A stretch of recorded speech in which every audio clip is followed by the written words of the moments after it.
Van de Graaff generator पढ़ने से पहले आपको एक इंपॉर्टेंट चीज पता होनी चाहिए और वो चीज का नाम है एक्शन ऑफ शार्प पॉइंट्स। तो शार्प पॉइंट के एक्शन की वजह से क्या होता है, ठीक है। अभी यहां पे एक चीज देखते हैं, मान लो यहां पे देखो, सपोज मेरे पास ऐसे पॉइंटेड पॉइंट्स है, समथिंग लाइक दिस, ऐसा कुछ सेटअप है मेरे पास, और यहां पे अगर आपने समहाउ यहां पे चार्जेस दे दिए तो जितने भी चार्जेस होते हैं ना वो पॉइंट्स पे ज्यादा एक्यूमुलेट होते हैं। और अगर ये पॉइंट्स अगर आप देखते हो तो यहाँ पे जो सिग्मा होता है ना उसकी वैल्यू भी कंपैरेटिवली ज़्यादा होती है। अभी ये जो चीज़ है इसका हमें वैन डी ग्राफ जनरेटर में बहुत यूज़ करना है। ये कॉन्सेप्ट की वजह से वैन डी ग्राफ जनरेटर जो बनाया गया था वो परफेक्ट बन गया था, ऐसा हम लोग मान सकते हैं, ठीक है। यहाँ पे हम लोग देखते हैं कुछ एप्लीकेशंस, देखो लाइटनिंग होती है ना, तो लाइटनिंग होती है बारिश के ड्यूरेशन में। तो बिल्डिंग्स का स्ट्रक्चर अगर आप देखते हो ना तो वहाँ पे बिल्डिंग के ऊपर अगर आप एक हाई स्टोरी बिल्डिंग में रहते हो तो ऊपर ऐसा मेटल की वायर से पॉइंटेड रखी जाती है, समथिंग लाइक दिस। यहाँ पे देखो मेरे पास ये एक बिल्डिंग है और ये बिल्डिंग के ऊपर ऐसा एक स्ट्रक्चर रखा जाता है पॉइंटेड वाला। तो ये क्यों रखते हैं, इसके पीछे की वजह हमें जाननी है। देखो मेरे पास ऊपर क्लाउड्स है, ठीक है, तो जब भी क्लाउड्स एक दूसरे के साथ फ्रिक्शन करते हैं ऊपर तो कुछ चार्जेस जनरेट होते हैं। लेट अगर यहाँ पे पॉजिटिव चार्जेस बन गए ये पूरे सरफेस के ऊपर, ठीक है, तो यहाँ पे पॉजिटिव चार्जेस है, तो अगर देखते हो तो क्लाउड बहुत बड़े हैं, वो जमीन से क्या करेंगे, नेगेटिव चार्जेस लेने की कोशिश करेंगे। सबसे पहली चीज देखो ना, जमीन से नेगेटिव चार्जेस लेने की कोशिश करेंगे। अभी यहाँ पे क्या होता है, ये जो क्लाउड्स है उसके नजदीक जो चीज होती है ना वहां से वो पहले चार्जेस लेने की कोशिश करेंगे। अगर देखो ये बिल्डिंग आपकी कंक्रीट की है सबसे बड़ी, यहाँ पे छोटी बिल्डिंग्स है, यहाँ पे भी बड़ी बिल्डिंग्स है, तो ये जो बिल्डिंग है ये इंसुलेटिंग है ना, कंक्रीट बैड कंडक्टर है इलेक्ट्रिसिटी का। तो यहाँ पे क्या होगा, नेगेटिव चार्जेस ये सरफेस के ऊपर एक्यूमुलेट हो सकते हैं और बिकॉज ऑफ दिस यहाँ पे आपकी बिल्डिंग डैमेज होने के चांसेस बहुत ज्यादा है। तो जो हाइटेड ऑब्जेक्ट्स होते हैं वहां पे बिल्डिंग लाइटनिंग की वजह से डैमेज होने के चांसेस बहुत ज्यादा होते हैं। तो जब भी अगर कोई भी, आप मान लो आप में से आगे जाके कोई सिविल इंजीनियर बन रहा है और मैकेनिकल इंजीनियर अगर आप हो और आप बिल्डिंग के कंस्ट्रक्शंस में हो तो वो टाइम पे आप ये चीज नोटिस करोगे, आपको इसका एक थोड़ा सा पढ़ाई का पार्ट भी होगा। जब भी बड़ी बिल्डिंग बनाई जाती है ना तो उसके ऊपर पॉइंटेड स्ट्रक्चर्स रखे जाते हैं। बुर्ज खलीफा जो है उसके ऊपर देखो है क्या ऐसा कुछ, वर्ल्ड ट्रेड सेंटर के ऊपर था क्या ऐसे कुछ पॉइंटेड स्ट्रक्चर्स। बारिश के टाइम पे मतलब देखो जब बिल्डिंग कंस्ट्रक्ट किया जाता है तो विंड के ऊपर भी काम किया जाता है बहुत ज्यादा। एट द सेम टाइम ये जो हाइट्स है उसके ऊपर पॉइंटेड स्ट्रक्चर्स भी रखे जाते हैं सो दैट बिल्डिंग को बचाया जाए। कंपेरेटिवली लेस हाइट वाली जो बिल्डिंग्स होती है वो ज्यादा इफेक्ट नहीं होती है, लेकिन तो भी बता नहीं सकते बिजली का कुछ। एनीवेज अभी अगर बड़ी बिल्डिंग है आपके पास और इसको अगर बचाना है तो क्या करते हैं, ये जो चीज मैंने अभी आपको बताई उसको यूज करते हैं। यहाँ पे आपके पास पॉइंटेड चीजें होती है, देखो ये पॉइंट्स है आपके पास और ये जो पॉइंटेड स्ट्रक्चर है ये पूरा आपका जमीन में जाता है और यहाँ पे पूरी की पूरी मेटल की वायर्स होती है, मेटल का स्ट्रक्चर होता है ये, और ये आपके बिल्डिंग से एक साइड से वो नीचे लेके जा सकते हैं। एनीवेज तो अभी आपने क्या किया है, मेटल से कनेक्ट करके अर्थ में दे दिया सीधा। अभी यहाँ पे आपके पास कुछ भी नहीं है, पहले इलेक्ट्रिकली न्यूट्रल है। ये पॉजिटिव चार्जेस क्लाउड में जैसे ही बनते हैं ये पॉइंटेड स्ट्रक्चर जो होते हैं ना इसके ऊपर नेगेटिव चार्जेस आना स्टार्ट हो जाता है और बड़ी मात्रा में आता है। तो जितना नेगेटिव आता है ना उतना ही इक्विवेलेंट पॉजिटिव है जमीन की तरफ फेंक देगा, ठीक है। तो यहाँ पे क्या होगा, जितना नेगेटिव आएगा उतना ही इक्विवेलेंट पॉजिटिव जमीन की तरफ जाएगा, क्योंकि हम लोग मानते हैं पॉजिटिव चार्ज आपका मूव होता है। अगर यहाँ पे नेगेटिव है तो इक्विवेलेंट पॉजिटिव जो भी है आपका जमीन की तरफ है अवे जाने की कोशिश करेगा और ये प्रोसेस होती रहेगी। और ये जब चार्ज नीचे जाता है तो ग्राउंड से इलेक्ट्रॉन लेके न्यूट्रल होने की कोशिश करेगा, ऐसा आप बोल सकते हो। तो यहाँ पे क्या होता है, यहाँ पे अगर लाइटनिंग गिरी भी या अगर कुछ इश्यू भी होता है तो वो ऊपर होगा, आपकी जो बिल्डिंग है वो सेफ रहेगी, आपके बिल्डिंग को कुछ भी नहीं होगा। ये जो चीज मैं आपको पढ़ा रहा हूँ ये वैन डी ग्राफ जनरेटर का सबसे बेसिक पार्ट है। ये अगर आपको आता है तो वैन डी ग्राफ में जो आप डायग्राम में आप देख रहे हो ना ब्रशेस, ये आपको अच्छे से समझेंगे। एनीवेज एक्सप्लेनेशन का पार्ट देते हैं। Surface charge density sigma is q upon A.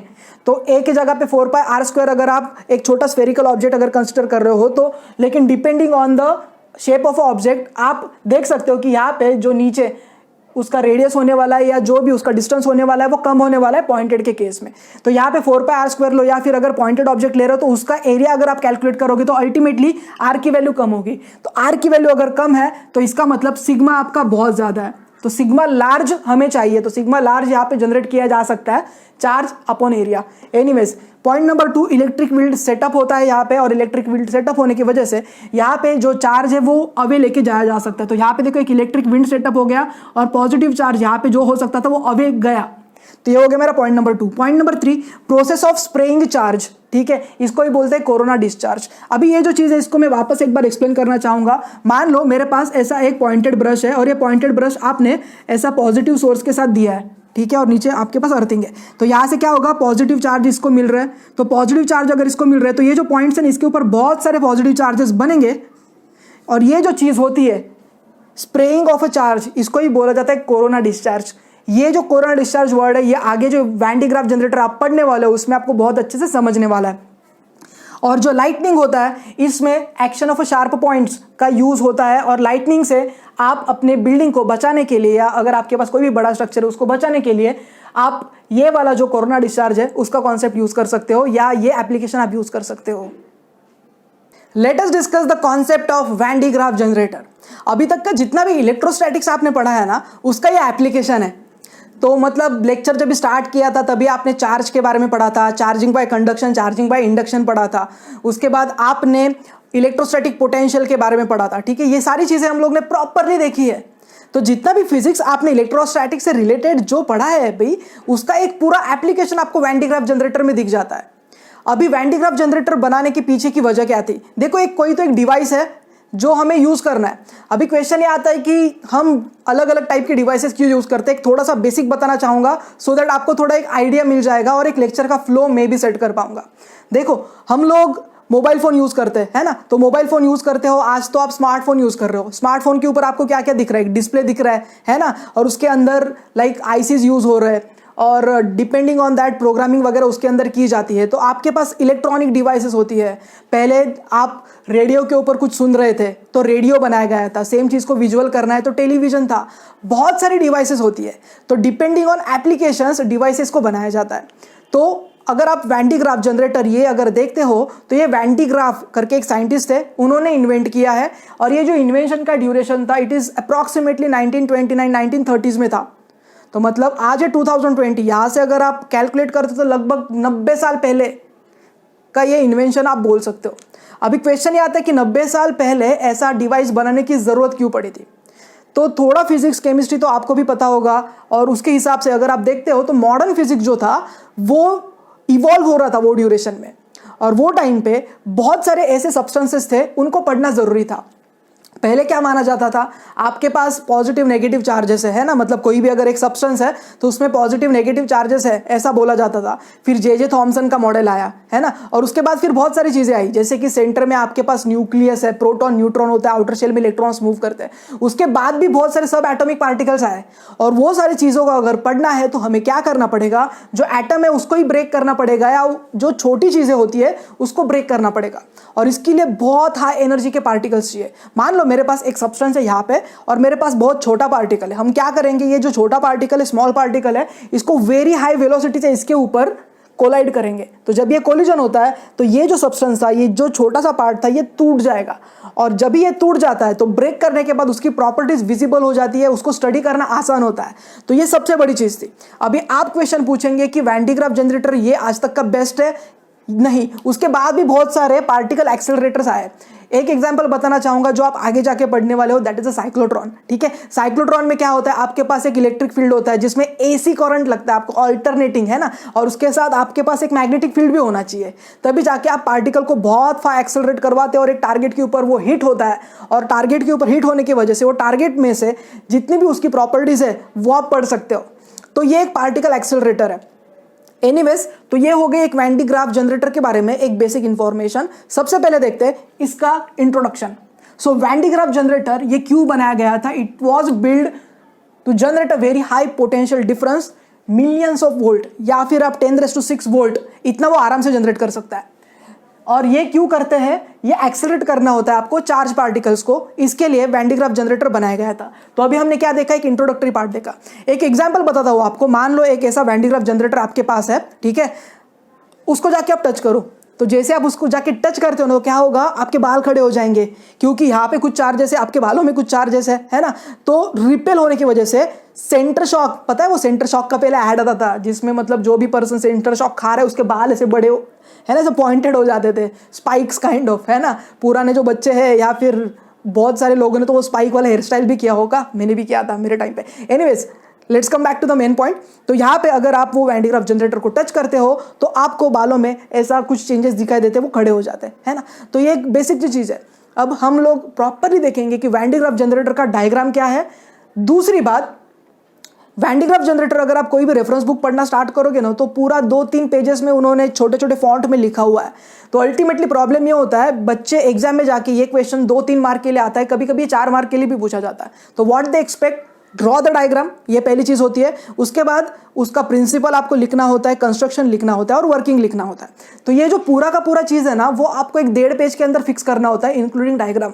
1 page 1.5 page के अंदर आपको ये फिक्स करना है। तो प्रॉब्लम ये होता है कि उसमें लिखे क्या, इतना सब कुछ दिया है, ठीक है। तो मैंने ये पूरा कॉम्पैक्ट करके, जो आपके टेक्स्ट बुक के 3-4 पेजेस है, जो भी स्टेट बोर्ड से आप IIT के लिए पढ़ रहे हो, जेईई मेंस नीट के लिए पढ़ रहे हो, या फिर कोई भी स्टेट बोर्ड के आप स्टूडेंट हो, तो एक हॉट क्वेश्चन माना जाता है, ठीक है। तो जो भी रेफरेंस बुक आप यूज करने वाले हो उसमें 3-4 पेजेस में ये सब दिया हुआ है। मैं इसको एक कॉम्पैक्ट करके आपको देने वाला हूं। तो हम लोग ये जो है ये प्रॉपरली तो पढ़ने वाले हैं अलॉन्ग विद द नोट्स। तो आप स्क्रीनशॉट ले लो, लेकिन मैं चाहता हूं कि जितने भी नोट्स अभी तक मैंने आपको दिए हैं बोर्ड के ऊपर, वो आप अपनी नोटबुक में कॉपी कर लेना, आपको इससे ज्यादा फायदा होने वाला है। Let's come back to the Van de Graaff generator diagram. देखो क्या क्या है।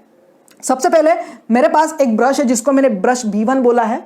ये जो ब्रश होता है ये चार्ज को स्प्रे करने के लिए यूज करते हैं। दूसरा है मेरे पास सेकेंड ब्रश, और इसको हम लोग बोलते हैं कलेक्टिंग ब्रश। अभी इसके पहले जब भी आप ये बड़ी डायग्राम बनाना स्टार्ट करोगे तो आपको सेंटर वाला पार्ट जो है वो सबसे पहले ड्रॉ करना है। तो सेंटर में देखो मेरे पास क्या है, मेरे पास सेंटर में एक स्फीयर है, ठीक है, और नीचे आपके पास एक पुली जैसा सिस्टम है जिसके ऊपर आपने एक कन्वेयर बेल्ट लगाया है। और ये पूरा कन्वेयर बेल्ट मूव करने के लिए आपके पास एक मोटर है। तो मोटर यहाँ पे ड्रॉ नहीं की है, जरूरत नहीं है। तो यहाँ पे आपके पास ऐसा कुछ सेटअप है। और यहाँ पे ये जो बेल्ट है इंसुलेटिंग बेल्ट है, जो रबर से बनाया जाता है, या फिर इसमें नायलॉन भी यूज किया जा सकता है। एनीवेज, तो यहाँ पे आपके पास ब्रश B1 है, यहाँ पे आपके पास ब्रश B2 है। ये जो ब्रश B1 है ये हाई टेंशन सोर्स के साथ सेट करके रखते हैं, या उसके साथ इसको कनेक्ट किया जाता है, और नीचे आपने इसको अर्थ कर दिया है, ग्राउंड कर दिया है। दूसरा, आपके पास ये जो सेकेंड ब्रश है वो कनेक्ट किया जाता है आउटर कंडक्टिंग स्फीयर के साथ, जो बड़ा स्फीयर है। तो आपके पास अभी छोटा स्फीयर हो गया और बाहर आपके पास एक बड़ा स्फीयर हो गया। तो ये 2 चीजें हो गई। ओके, अभी यहाँ पे क्या क्या चीजें आपको और यूज करनी है उसके बारे में भी देखते हैं। अभी यही डायग्राम में मैंने आयन सोर्स करके एक चीज लिखी है। अभी देखो ना, अल्टीमेट हमारा पर्पस क्या होता है, हमारे पास एक मटेरियल होता है, उसकी प्रॉपर्टीज को आपको पढ़ना है। तो ये जो आयन आपके पास है, हाई पोटेंशियल एनर्जी को कन्वर्ट किया जाता है, और उसके बाद ये रैपिडली मूव करेगा, ऐसे मूव करेगा मूव करेगा मूव करेगा, और ये टारगेट के ऊपर हीट होगा। तो जैसे ये टारगेट के ऊपर हीट होगा, इसमें से कुछ ना कुछ पार्टिकल्स या जो भी चीज़ें हैं वो बाहर आएंगी, और उस चीज़ को आप आसानी से पढ़ सकते हो। तो इसके लिए ये जो पूरा सेटअप है वो यूज़ करते हैं। और एक बात, ये जो पूरा आपके पास वैन डी ग्राफ का सेटअप है, ये एक स्टील चेंबर के अंदर रखा जाता है, और इसमें नाइट्रोजन और मीथेन होता है। अभी ये क्यों करता है इसके बारे में भी हम लोग बात करेंगे। ओके, सबसे पहले देखते हैं इसका क्या है ओवरऑल कंस्ट्रक्शन। तो यहाँ पे आपके पास B1 है, B2 है, आपके पास आउटर कंडक्टिंग स्फीयर है, अंदर भी आपके पास एक स्फीयर है, यहाँ पे आपके पास मोटर है, टारगेट है, हाई टेंशन सोर्स, और बाहर आपके पास एक स्टील चेंबर है। तो ये हो गया कंस्ट्रक्शन का पार्ट, ठीक है। ओके, अभी यहाँ पे हम लोग देखते हैं कि और कौन सी चीजें इसमें है, और इसकी वर्किंग के बारे में भी हम लोग बात करते हैं। तो सबसे पहले देखते हैं यहाँ पे ये जो हाई टेंशन है, यहाँ से आप पॉजिटिव चार्ज को सेट करोगे। अभी देखो यहाँ पे पॉइंटेड एंड्स है, और पॉइंटेड एंड्स में हमने क्या देखा है, वहां पे सरफेस चार्ज डेंसिटी जो होती है वो बहुत ज्यादा होती है। तो सरफेस चार्ज डेंसिटी, सिग्मा का फॉर्मूला तो हमें पता है। सिग्मा का फॉर्मूला क्या होता है, sigma is equal to charge distributed per unit area. तो यहाँ पे अगर आप देखते हो तो एरिया बहुत छोटा है, तो इसके लिए सिग्मा की वैल्यू जो होती है वो बहुत ज्यादा होती है। तो यहाँ से आपको क्या मिलने वाला है, यहाँ से आपको पूरा का पूरा ऐसा पॉजिटिव चार्ज मिलने वाला है। ये पॉजिटिव चार्ज आपके ये पॉइंट्स के ऊपर जाएगा, इधर भी जाएगा, सब जगह पे जाएगा। ओके, अभी क्या हो रहा है, ये जो बेल्ट है ना वो मूव हो रहा है, और बेल्ट के ऊपर कोई भी चार्ज नहीं है। तो जैसे ये पॉजिटिव चार्जेस यहाँ पे आ जाते हैं, है ना, तो क्या करेंगे, ये जो बेल्ट है ना, ये बेल्ट में से नेगेटिव को अट्रैक्ट करने की कोशिश करेंगे। क्यों? बिकॉज अभी ये बहुत ज्यादा पॉजिटिव हो गए। और हमने पढ़ा है चार्जिंग बाय इंडक्शन में क्या होता है, अगर एक जगह पे आपके पास पॉजिटिव है और दूसरा अगर आपके पास न्यूट्रल बॉडी है, तो वो न्यूट्रल बॉडी में से नेगेटिव अपनी तरफ खींचने की कोशिश करेगा। तो जब ये नेगेटिव को अपनी तरफ खींचने की कोशिश करता है तो क्या होगा, इधर से बहुत सारे नेगेटिव आपको यहाँ पे आते हुए दिखाई देंगे और ये जो पॉजिटिव है इसको ये नलीफाई करना स्टार्ट करेंगे। तो बहुत सारे नेगेटिव अगर यहाँ से ये बेल्ट से यहाँ पे आ रहे हैं तो अल्टीमेटली जो भी बचेंगे वो क्या होगा, दैट विल बी पॉजिटिव। और ये जो पॉजिटिव चार्जेस है ये अभी ऊपर मूव करने वाले हैं, तो ये ऊपर मूव करेंगे, ये पॉइंट तक पहुंचेंगे। तो जैसे ये पूरे के पूरे ऊपर मूव करते हैं, पॉजिटिव तक आते हैं, तो अल्टीमेटली क्या होगा, देखो ये जो पूरा सेटअप है ये इनिशियली एक ब्रश B2 के साथ कनेक्ट किया है। तो ब्रश B2 जो है ये पॉजिटिव होने की वजह से इसके सरफेस के जस्ट नजदीक आपको बहुत सारे नेगेटिव चार्जेस दिखाई देंगे चार्जिंग बाय इंडक्शन की वजह से। और बहुत ज्यादा नेगेटिव चार्ज होने की वजह से यहाँ पे क्या होगा, एक इलेक्ट्रिक विंड सेटअप होगा और ये पॉजिटिव को अपनी तरफ ले लेगा और जितना नेगेटिव यहाँ पे वो नलीफाई होने के बाद बाकी का जितना भी पॉजिटिव है वो आउटर सरफेस पे अभी जाने वाला है। ओके, तो ये आउटर सरफेस पे गया और ये प्रोसेस जो है अभी ये जो बेल्ट है वो नीचे जाएगा और ये प्रोसेस होती ही रहेगी कंटिन्यू। तो मतलब ये पॉइंट्स के बाद आपका जो बेल्ट है वो न्यूट्रल हो चुका है और अब ये नीचे जाएगा और यहाँ से अगेन आपको हाई टेंशन सोर्स है तो पॉजिटिव चार्जेस आपके रहेंगे यहाँ पे बहुत हैवी, यहाँ से वो इलेक्ट्रॉन्स को खींचेगा, पॉजिटिव ऊपर जाएगा और यहाँ से ये हमेशा बाहर की तरफ जाएगा। तो एक चीज तो हम ऑब्जर्वेशन के साथ बता सकते हैं, जो अंदर का आपका स्फीयर है वो हमेशा हायर पोटेंशियल पे है, जो बाहर का है वो हमेशा नेगेटिव पोटेंशियल पे। तो अभी तक हमने जितना भी डिस्कस किया है उसको एक बार देख लेते हैं और उसके बाद फिर आगे और पढ़ना है हमें, बाद में पढ़ते हैं। सबसे पहले देखते हैं प्रिंसिपल, थोड़ा थोड़ा डाइजेस्ट करेंगे ना तो ये याद हो जाता है और बाद में आपको मेहनत नहीं करनी है। एक बार मैंने बोर्ड पे लिखा है इंट्रोडक्शन, प्रिंसिपल, कंस्ट्रक्शन और उसके बाद इसका वर्किंग भी है। एनीवेज, तो प्रिंसिपल देखते हैं, एक्शन ऑफ शार्प पॉइंट्स। तो यहाँ पे ये जो शार्प पॉइंट्स एक्ट कर रहे हैं इसको ही बोला जाता है कोरोना डिस्चार्ज, है ना। देखो कोरोना ने पूरे दुनिया को हिला दिया है, तो वैन डी ग्राफ के लिए भी मतलब कोरोना डिस्चार्ज ये यूज किया है उन्होंने। Second, charge is transferred from the first surface to second. तो ये देखो ये फर्स्ट है आपका और यहाँ पे आपके पास जो भी है दैट इज द सेकेंड। तो फर्स्ट से सेकेंड आपका चार्ज ट्रांसफर हो रहा है, तो ये हो गया इसका प्रिंसिपल। तो हमने क्या देखा था, सबसे पहले इंट्रोडक्शन देखा था, उसके बाद हमने प्रिंसिपल देखा। अभी देखते हैं कंस्ट्रक्शन। अभी जब भी कंस्ट्रक्शन आप लिखोगे आपको याद नहीं करना है कुछ, ये डायग्राम में आपको जो भी दिख रहा है ना एज इट इज आप 2-3 पॉइंट्स में लिख के खत्म करोगे। एनीवे, सबसे पहले देखते हैं in the following figure S represents large spherical conducting shell which is having a radius of a few meters। देखो मतलब मैंने तो मेन पॉइंट्स लिखे लेकिन स्टेटमेंट आपको खुद से अभी लिखने आनी चाहिए, तो जो भी पॉइंट्स है आप अपने लैंग्वेज में इसको कन्वर्ट कर देना। तो S represents a large spherical conducting shell which is having a radius which is of a few meters। It is kept on a suitable height on a insulating pillars. तो ये जो पूरा setup है वो एक पिलर्स के ऊपर रखा जाता है, ये डायरेक्ट जमीन पे नहीं रखते। ये कंस्ट्रक्शन का पार्ट है, आप इसमें कुछ नहीं कर सकते। नेक्स्ट आपके पास पुली है, तो पुली क्या करता है, ये एक लॉन्ग नैरो बेल्ट है। यहाँ पे देखो आपके पास पुली के ऊपर आपके पास एक लॉन्ग नैरो बेल्ट है और ये जो बेल्ट है वो सिल्क, रबर, रेयन ऐसी सारी चीज़ों से बना है, इंसुलेटिंग काइंड ऑफ मटेरियल से बना है, सो दैट आप पॉजिटिव चार्ज को इजीली ऊपर और नीचे फ्लो करवा सकते हो। मान लो यहाँ पे अगर कंडक्टिंग रखा होता या मेटल की वायर रखी होती तो ये जो प्रिंसिपल है वो सही ढंग से आप यूज़ नहीं कर सकते थे।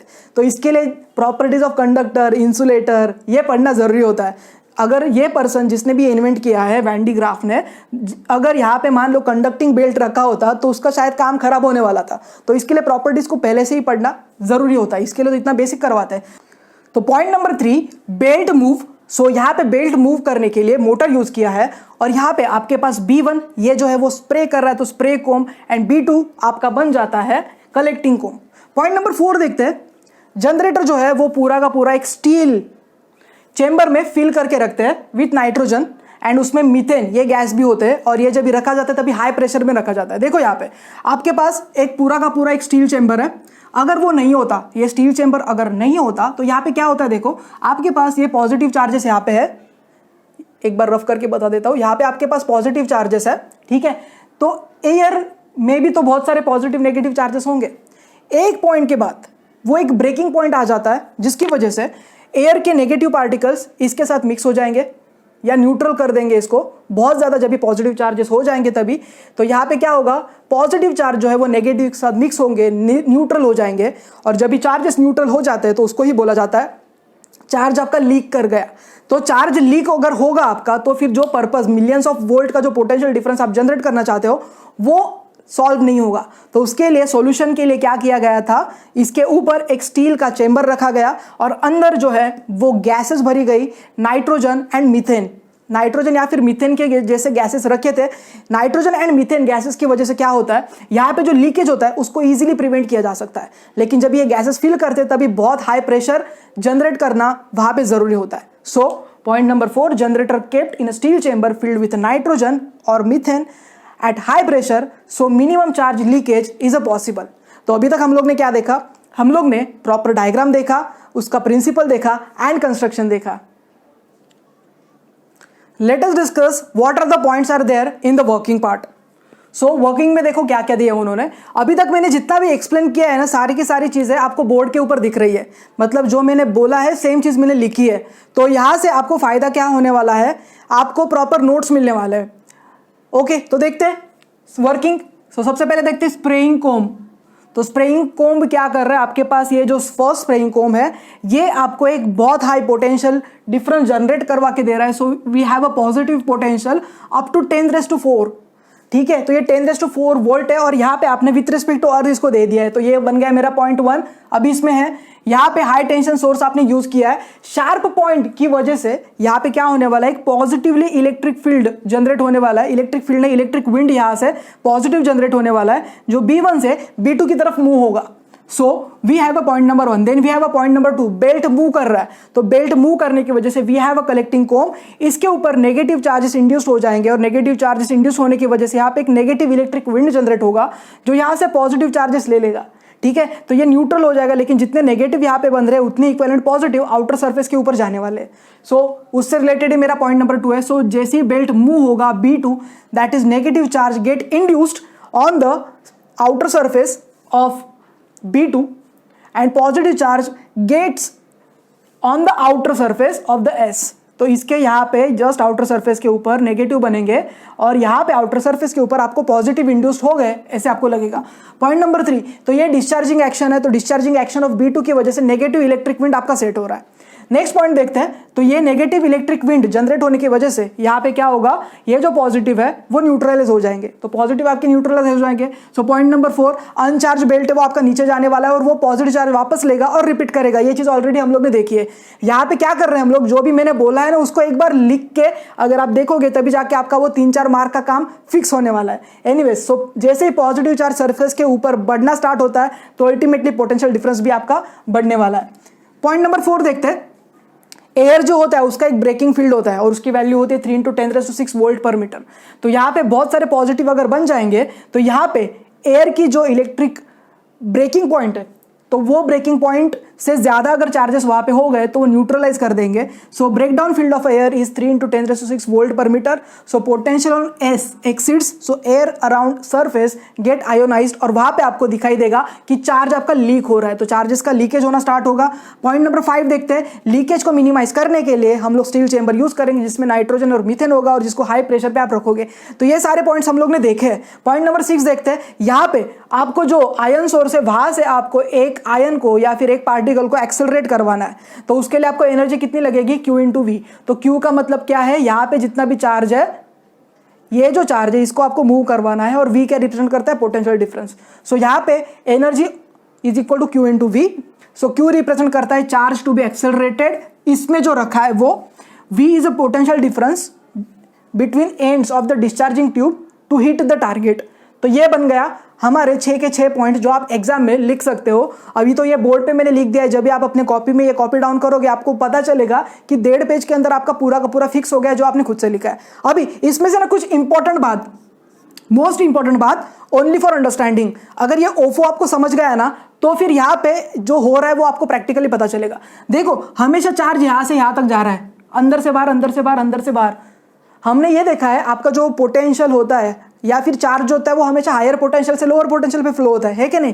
तो क्वेश्चन ये आता है कि अंदर वाला हायर है या बाहर वाला हायर है। तो अंदर से बाहर अगर आपके चार्जेस मूव कर रहे हैं तो आपका अंदर का पोटेंशियल डिफरेंस ज्यादा होना चाहिए, तभी जाके बाहर आपके चार्जेस इंड्यूस्ड होने वाले हैं। लेकिन क्वेश्चन ये आता है कि ये करे कैसे या इसको समझे कैसे। सबसे पहले देखो, ओनली फॉर अंडरस्टैंडिंग, ये मेरी फर्स्ट डायग्राम है, इससे आपको पूरा का पूरा पता चलने वाला है। फर्स्ट एंड सेकंड डायग्राम से आपका कॉन्सेप्ट इधर ही क्लियर हो जाएगा। देखो यहां पे सपोज मेरे पास एक चार्जिंग शेल है मेटल की, बाहर मेरे पास पॉइंट P है, सरफेस के ऊपर मेरे पास पॉइंट Q है और अंदर मेरे पास कैपिटल R ये पॉइंट है। पॉइंट P का जो लोकेशन है सेंटर से वो r डैश है और point Q on the radius so small r से रिप्रेजेंट किया है। अभी अगर पॉइंट P पे पोटेंशियल डिफरेंस आप देखते हो तो क्या होगा, V at point P is KQ upon R dash. ये जनरल फॉर्मूला है, K क्या है आपका 1/4πε0, ठीक है। एनीवेज VQ एंड VR की वैल्यू तो हमेशा सेम होगी, KQ अपॉन R। ये Q होगी, सरफेस के ऊपर KQ अपॉन R है पोटेंशियल की वैल्यू। लेकिन अगर सरफेस के ऊपर अगर आप कोई भी दूसरा टेस्ट चार्ज रखते हो और उसको मूव करवाते हो तो उसके ऊपर जो पोटेंशियल लगने वाला है वो सेम है। अंदर भी अगर आप लेके जाते हो तो वर्क डन की जो भी वैल्यू होगी दैट विल बी 0। तो अगर वर्क डन की वैल्यू आपकी 0 है तो इसका मतलब आपका अंदर जो है वो इलेक्ट्रिक फील्ड होगा 0 और पोटेंशियल की वैल्यू होगी कांस्टेंट। तो पोटेंशियल आपका अंदर कांस्टेंट होने वाला है हमेशा, समझ रहे हो। तो ये चार्जिंग शेल के बारे में एक बेसिक इंफॉर्मेशन। ओके, अभी यहां पे देखते हैं, मेरे पास एक नहीं दो चार्जिंग शेल्स है। तो ये एक है कंडक्टिंग और ये भी एक है।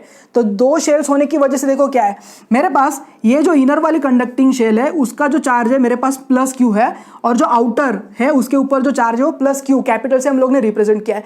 हमारा कंसर्न है दो सरफेस के ऊपर का पोटेंशियल डिफरेंस देखना। सो मेरे पास पॉइंट एम है जो आउटर शेल के लिए रिप्रेजेंट किया है और पॉइंट एन जो है वो इनर शेल के लिए रिप्रेजेंट किया है।